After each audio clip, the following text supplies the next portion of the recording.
7:07 in Las Vegas, and you are on Money Info, brought to you by Princeton Research. Don't forget that newsletter every Sunday night with Mike King and Charles Moskowitz. And very pleasant good morning, guys.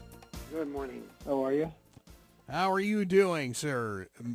Multiple sirs. Michael, how are you? How you feeling, buddy? Not good. Man, yeah, last week was not a good week. There's no doubt about it. For who? Me too. I'm with you, Michael. Oh, man.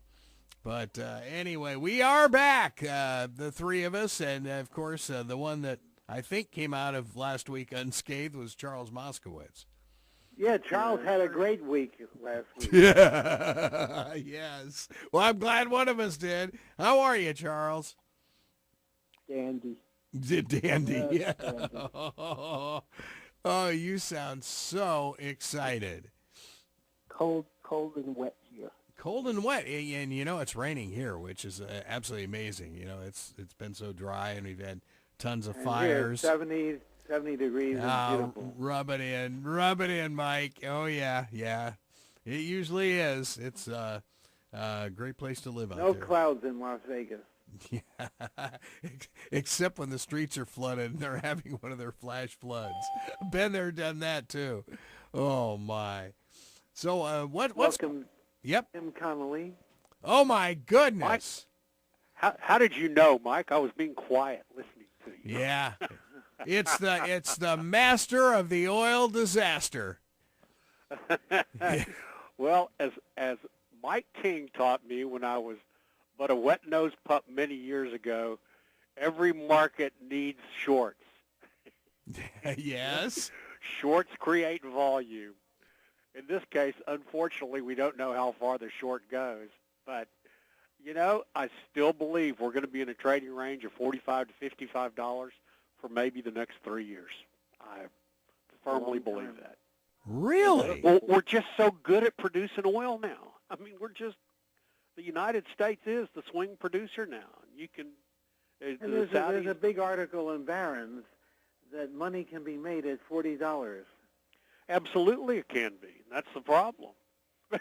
I mean, it's what it does is it forces the industry. The industry becomes so efficient that the smaller players can't get the scale, and so it's going to be. This is a big boy business now. The era of the small independent wildcatter is pretty much over. It's over. And where we will see a real change, I think, Mike, I've been doing a lot of that work, which you and I have discussed, of the longer-term implications of these huge projects that take 5 years to deliver, some even 10. All those big projects are being scaled back by every major, from Exxon on down. And what they're going for is the quick production, the Permian Basin, the scoop and stack in Oklahoma, the easy things that produce good, cheap oil and gas. But the long-term projects are largely being scaled back. And who knows, maybe 3 years, maybe 4 years, I'm convinced we're going to see a price shock.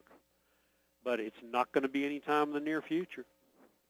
Well, Tim, what's in your mind, looking into your crystal ball, the future of fracking then? Or is that dead too? I think the future of fracking is still outstanding.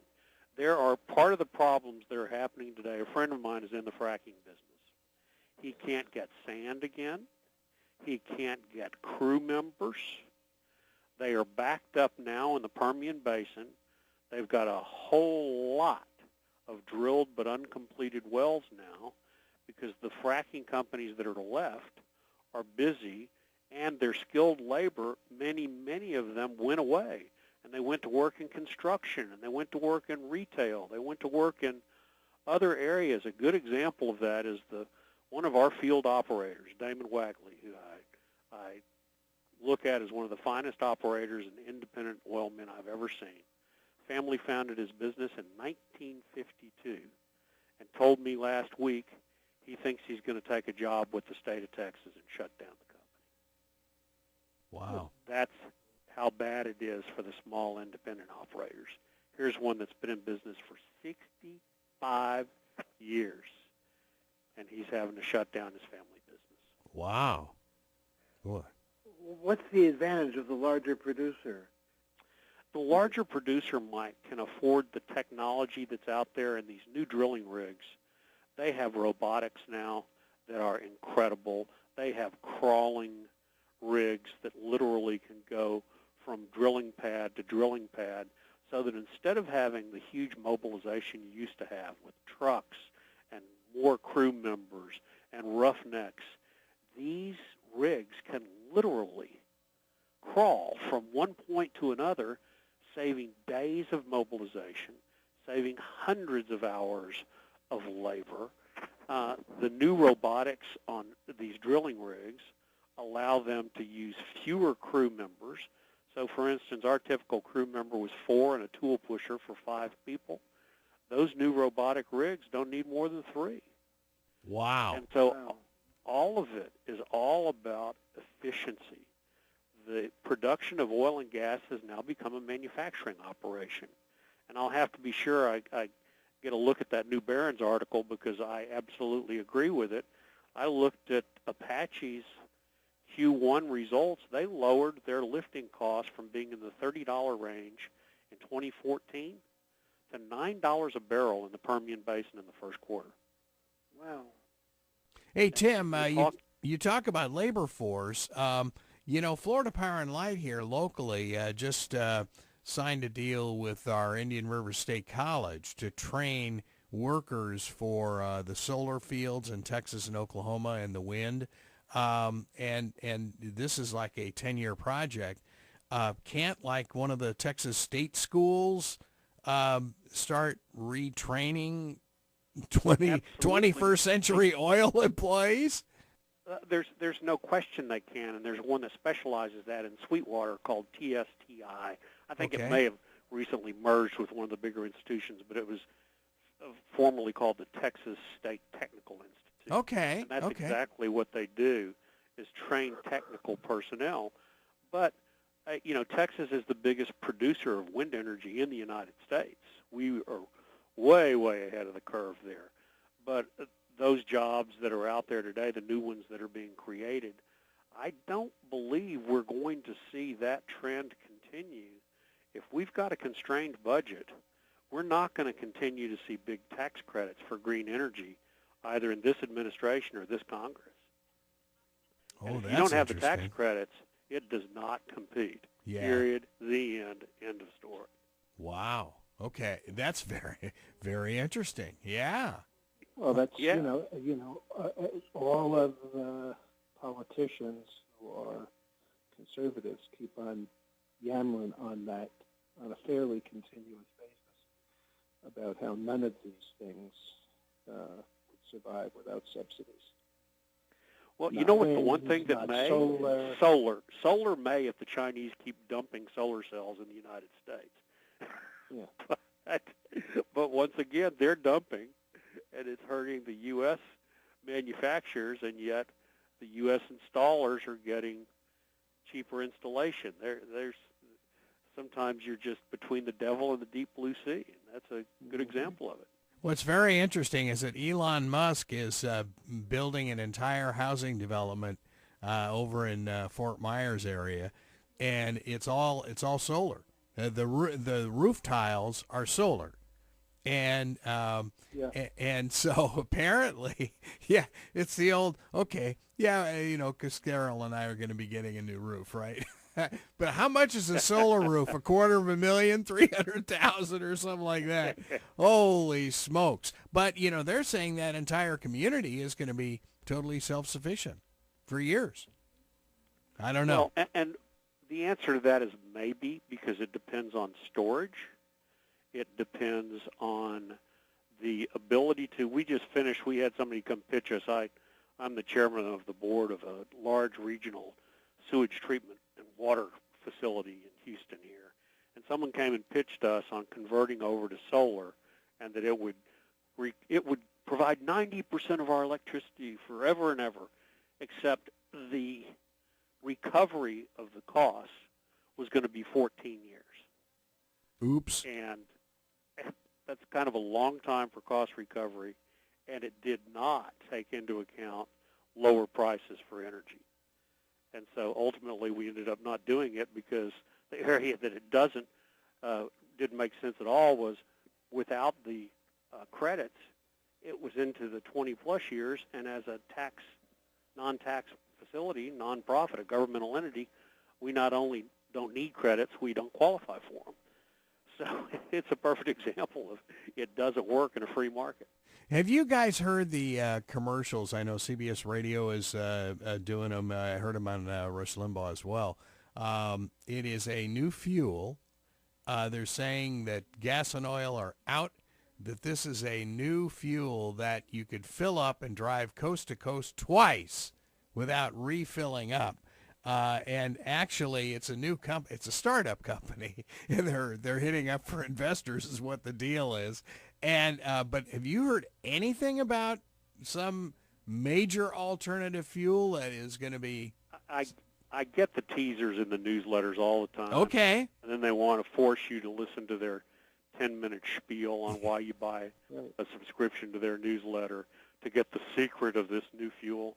Yes. In all honesty, I don't know what it is, but I've heard these stories for many, many years. The infrastructure of the world is still running on carbon. Now, it is moving over to natural gas, which is going to improve our carbon footprint. But, you know, if you've got a new fuel for cars to run on and boats and barges and major shipping and all that, what do you think it takes to retrofit that stuff to make it work? It's just like when ethanol came out, the first thing they found out is that alcohol melts the fuel lines in boats. Nobody thought about it till they put a little bit of it. Yeah, naturally, yeah. Oh, we got to replace it. Oh, really? We have to replace the motor. We have to replace the whole system. Yeah. And you know what else I think about that? It's sort of, you know, if it worked that well, they wouldn't be sharing it. They'd be doing it. Oh, Charles. Touché. You know, Charles it's like, the cynic. It's like, it's kind of like, and I don't mean to offend anybody, but televangelists seem to be the last guy I'd expect a god to speak to, because they're assholes. Ouch! Whoa! Where's my delay? Oh.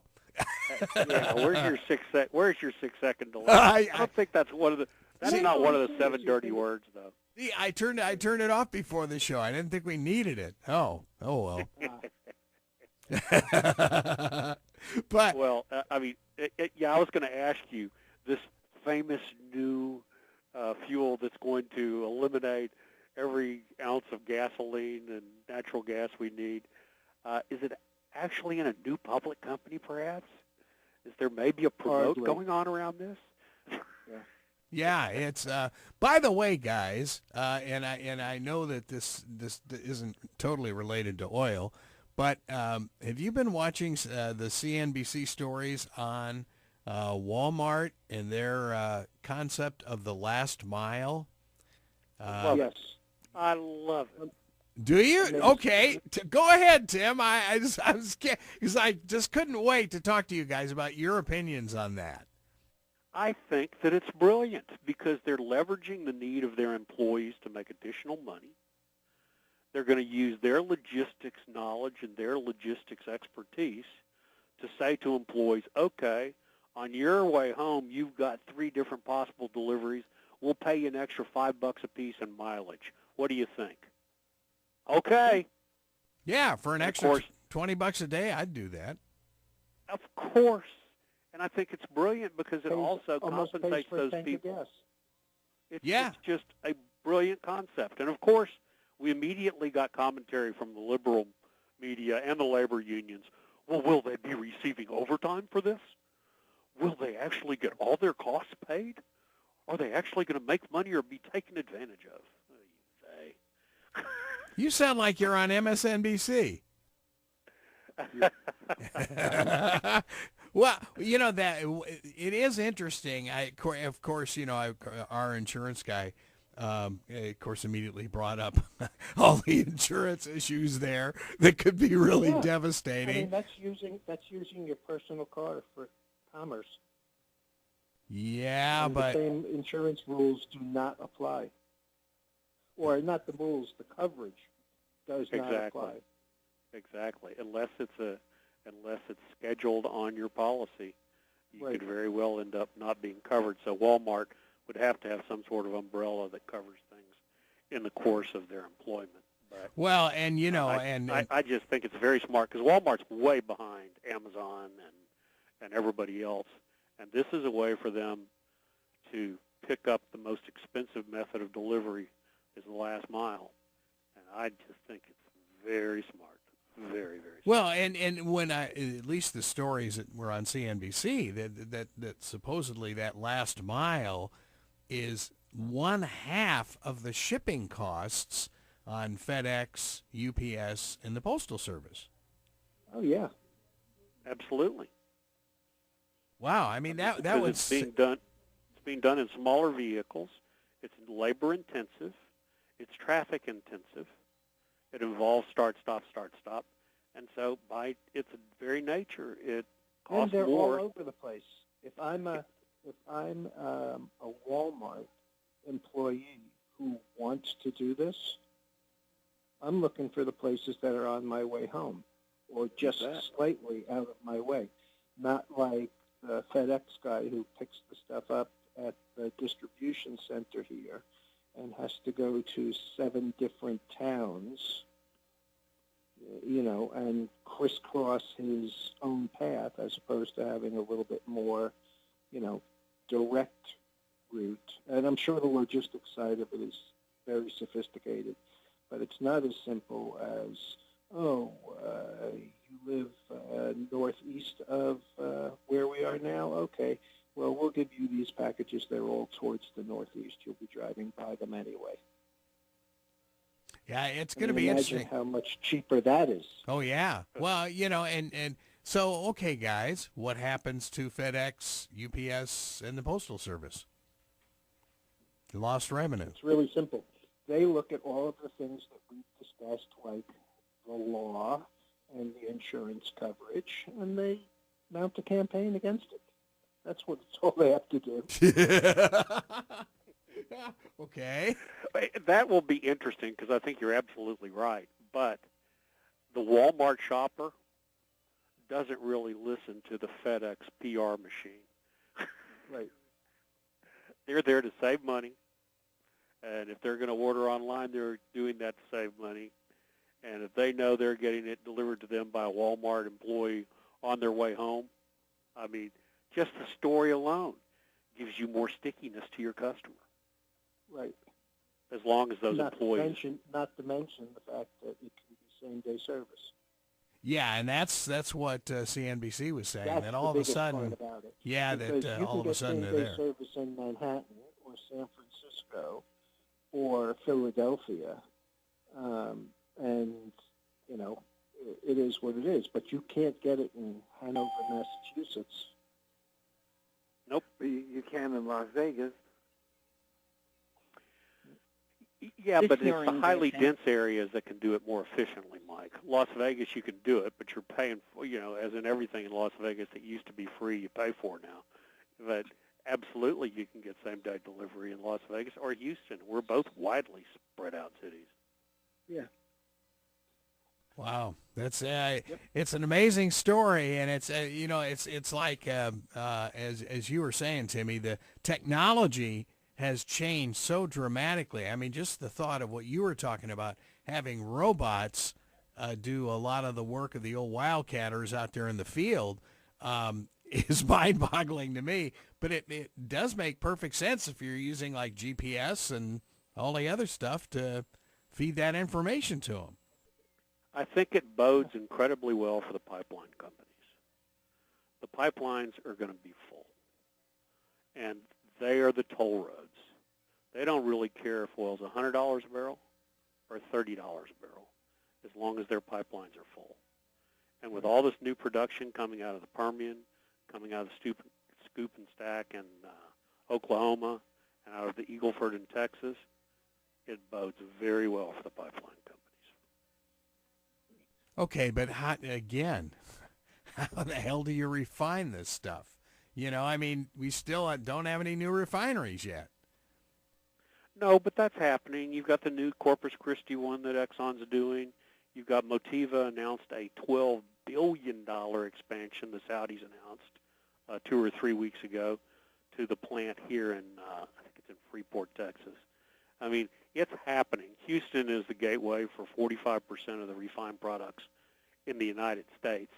And now we're exporting it to South America because the South Americans have neither the capacity or, in many cases, the capital to build refineries today. And so we're getting new markets in South America that the demand is there. What happens with Venezuela, with both supply and refining? Will the last person to leave Venezuela please turn out the lights? You guys are bad. Oh, you're terrible. Holy smokes. Okay. No, but you're talking about an area that clearly has excess capacity on the refining side. Right, but nobody will work there. Everybody's owed billions. The maintenance has been literally set aside for the last 2 to 3 years. It's just an incredibly corrupt, inefficient mechanism that is eating itself. Yeah, this is the area that they brought on the 33-year-old multi-billionaire who made all of his money and then lost 98% of it in 18 months, if I recall. Holy smokes! They had a special on him on 60 Minutes, and they interviewed him, right at the top of his net worth. Now, isn't Venezuela a OPEC country? I don't know. It may be, but does it matter? Yeah. Okay. Okay. Gotcha there. This is the OPEC problem today. Because of the infrastructure requirements of the cost of their governments, lifting cost isn't their issue. It's bribery cost of all of their citizenry. The Saudis say they need $60 a barrel. The Russians say they need 60 to 65. They got to have their money to invade the Ukraine. They got to do this. They got to do that. It's why we're the swing producers again, because we don't have the same kind of expenses that they do to satisfy their populace. That's really interesting. That's really a telling tale there. Wow. Now, wasn't there an article today, and I'm looking for it right now, of the Venezuelans trying to sell a hugely discounted $5 billion bond issue, and the whole. Well, they had one last week. Yeah, they're trying to do. There was something about an older issue that they're trying to get rid of, and now after all that publicity, the one that all the hedge funds are stuck in, and don't get paid either principal or interest on, that they've sued the government there, and the government's come back and said pretty much the same thing our government would. You can't sue us. And so, there's a big movement amongst those dozen or so hedge funds who, it's the same thing as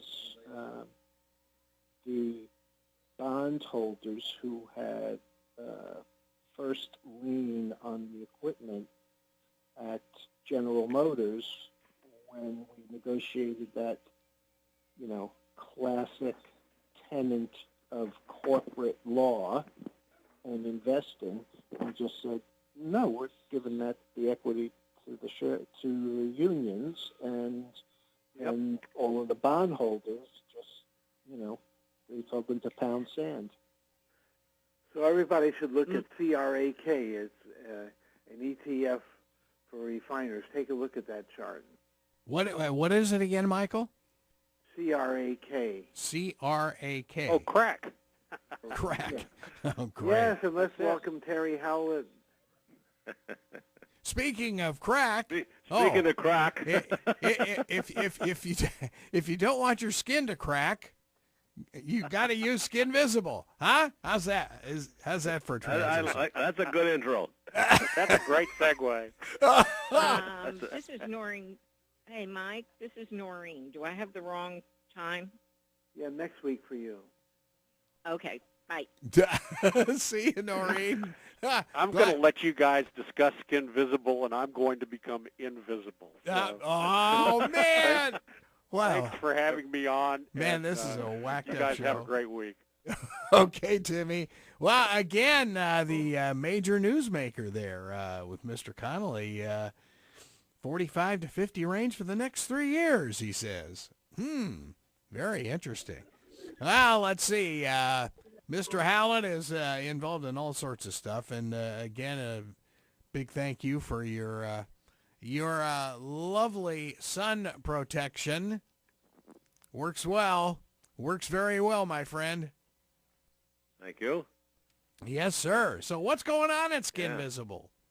Well, we just had an announcement out this morning on the sale of one of our products into China.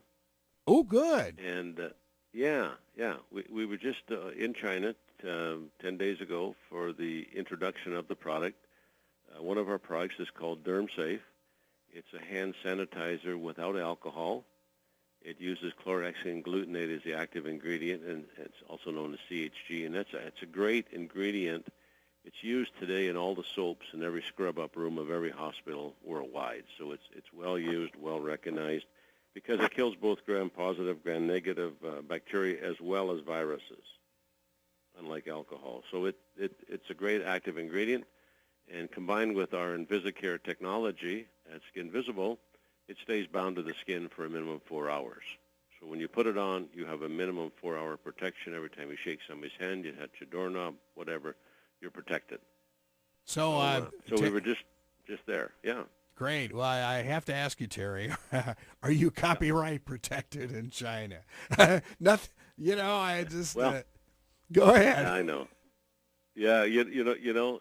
I mean, we have a patent in China, so somebody says, "Does that help?" I say, "I have no idea. We'll see what happens." But the reception. This is our second trip. The reception to Skin Visible. We have a broker licensee there representing us, who is, of course, Chinese but speaks very good English. Educated partly in his senior years in Houston, so he speaks very good English, and he's excellent businessman.